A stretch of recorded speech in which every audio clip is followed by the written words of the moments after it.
Oh my gosh, man. What is up, my people? Lonely Uncle Podcast. This is 12, baby. This is 12. This is 12, man. 12. Man, I just love the way we just came into the show, man. Clarence Carter, Backdoor Santa. Asked you to write in your favorite tunes. Baby, that's one of mine. You know what I'm saying? God, that brings me back. I love what music does to you, man. Nostalgia. I remember being young and being in the car, riding around the neighborhood, a little curious Jrich, like, oh, look at the world. And I remember, I was a big Santa fan. I mean, who's not? Santa is fire, the whole concept, and I just remember seeing, going to my friend's house or visiting places. Some of my friends in elementary school lived in maybe an apartment, and I was just like, what? Because I was like, at one time I lived in a duplex, so I was, that was on point. So I look at myself being pretty fortunate. But anyway, and I always thought, man, these children or my friends or these kids that do not have a chimney, does Santa not visit them? And that would bother me. And I love that about myself, do they get presents? Because for 1 second, we're pretty selfish. Human beings can be selfish. But I just love that thought, that genuine thought. Man, I sure hope my friend, Paul, gets visited by Santa. And that really concerned me. But then I remember listening to Clarence Carter say Backdoor Santa and realizing that if you don't have a chimney, Mama just leaves the back door open so Santa can get in. So all my friends, I realized, they're going to get presents. Nobody gets left out because it's Christmas, man. And what a beautiful, beautiful thought, man. Clarence Carter, Backdoor Santa, bruh. You know what I'm saying? What? Look at him. I ain't like old Saint Nick. He don't come but once a year. Look at him. I ain't like old Saint Nick. He don't come but once a year. But look at him. I come running with my sack, girl.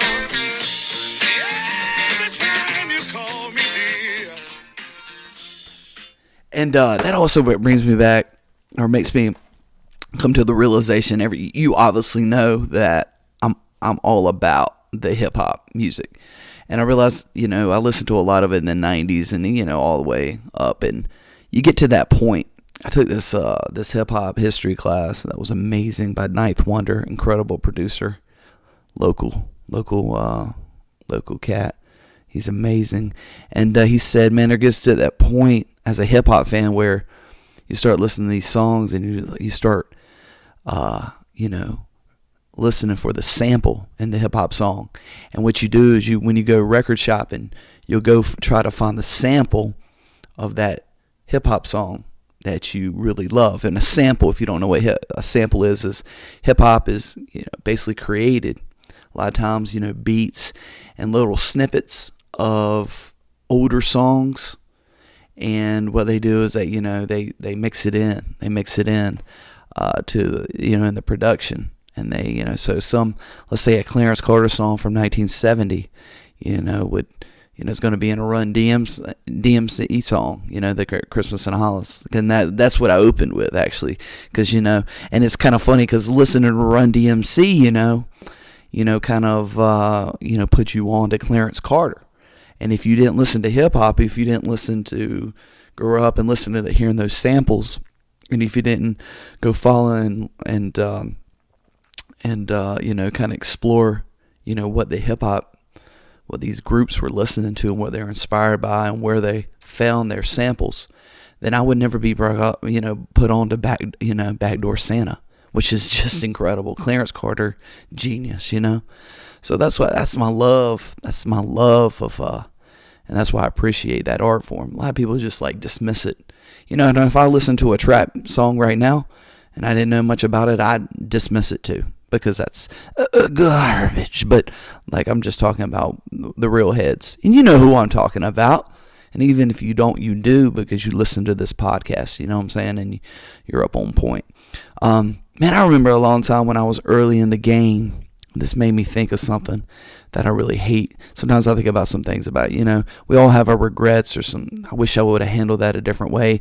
But I remember about 15 or so years ago, I remember I was with my athletes and I wished them, I said, Merry Christmas. And I was very confident. I was sincere. And I remember one of the worst parents came and approached me afterwards and says, do you really need to say Merry Christmas? Because, we don't really celebrate that. And this day and time, you got to think about everybody. And I was just like, you're right, man. You're right. I shouldn't say Merry Christmas, and I should think real hard before I greet people. So I found myself for the next few years just like, all right, how can I not be offensive when I approach a group or, when I say or do this?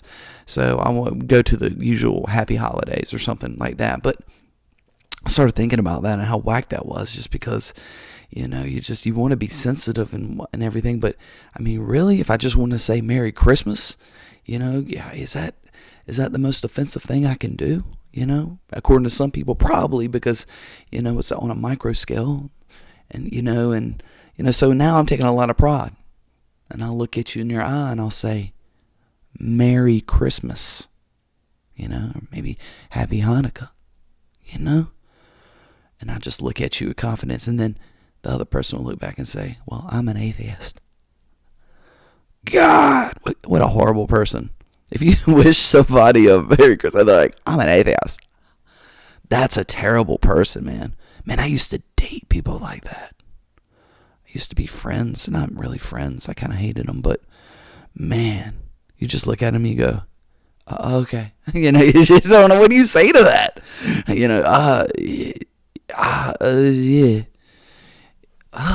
They're atheists.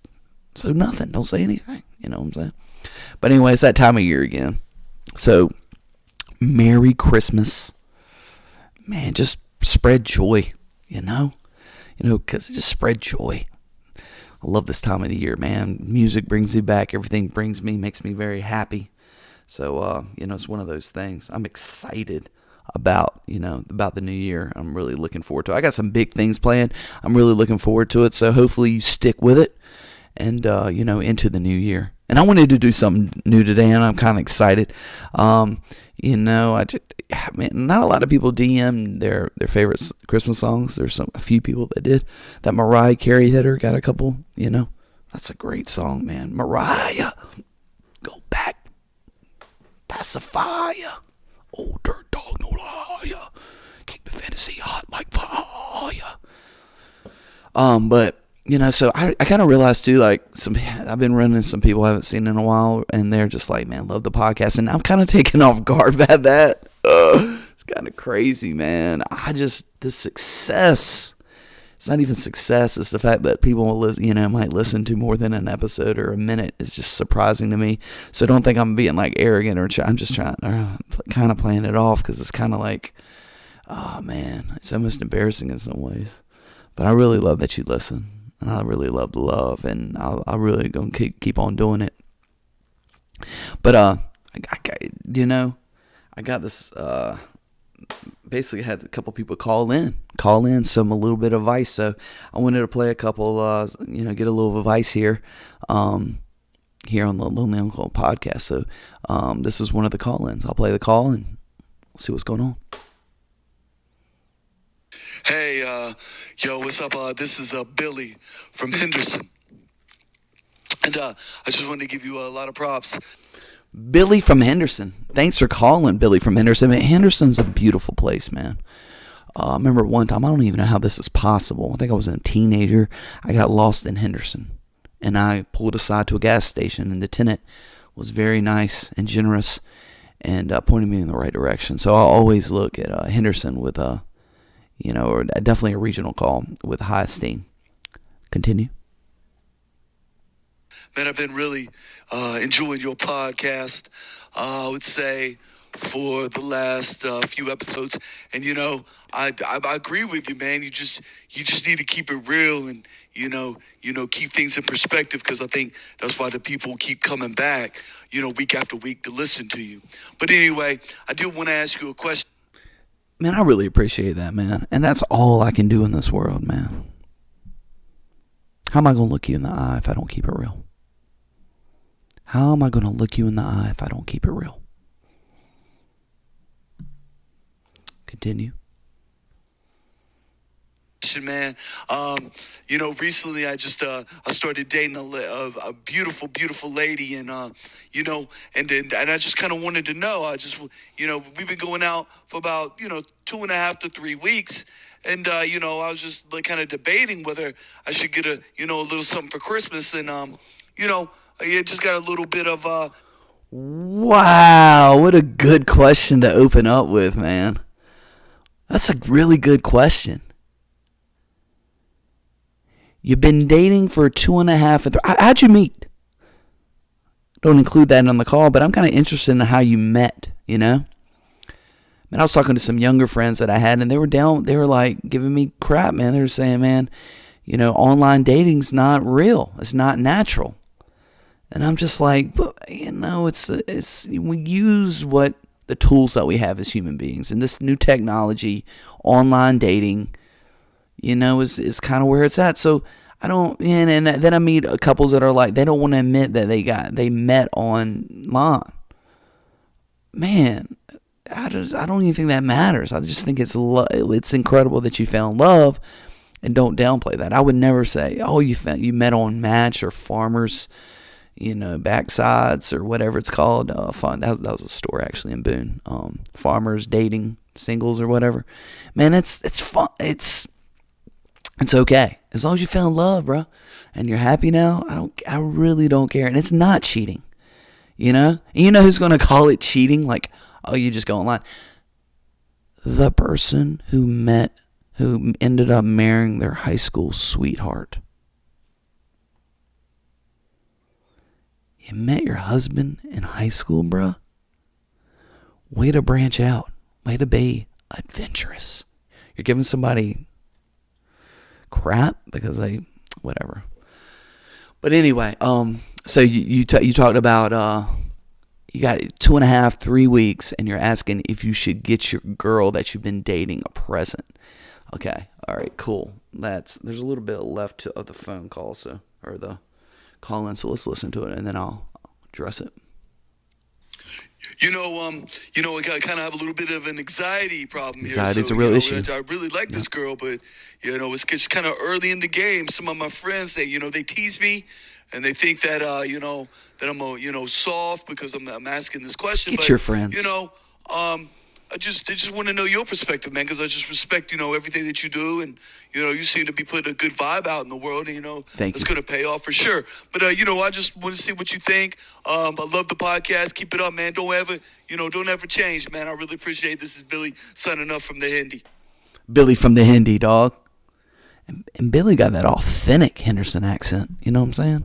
Like, he's straight from Henderson. All right, so 2.5, 3 weeks. I'll go ahead and let you know, you don't want to overwhelm this girl by getting her something too big. Like, I wouldn't get her like a really nice scooter, motorized scooter or anything like that. Not yet. It's really early. But I think a great sentiment is, when you think about it, is to get something an activity that maybe that you both can participate in, so you can spend some time together, because it's still early. Maybe you guys can take a class together, like if they like art, maybe you could do a little sculpture class, like one of those class hitters that, that you paint a picture of a nude woman, and your girl paints a picture of a nude woman, and then and that's benefits all around. And then you turn it around and you show what you've done, because you've kind of hit it from the other person, and it's your own interpretation of the human body. That would be actually my My advice, like, do something like that. And that just goes to show that you're adventurous, bruh. Take her maybe a little something to eat afterwards. You get that Clarence Carter playing in the back. Over. Yeah, but I what a great question. Don't listen to your friends, man. Friends, jeez, man. They're going to hound you no matter what. And they're saying don't get her anything. Psh, you got to get her something, man. Especially if you like her. If you think this might go somewhere, man, do a little something sweet, And it doesn't have to be like big time, You could just be something, kind of chill on the side. So, great call in. And if you have a question, call in, bro. I got you. Big plans for the new year. I'm really looking forward to this, man. The new year. It's gonna be really exciting. So I really appreciate what you're out there. I want you to have an incredible holiday, Christmas, Hanukkah, everything. I just want you to be happy. You know what I'm saying? I just want you to be happy because we only have, it's unknown. It's unknown how long we're gonna be here. I keep some change in my pocket, and if the children at home, I give them a few pennies so that we can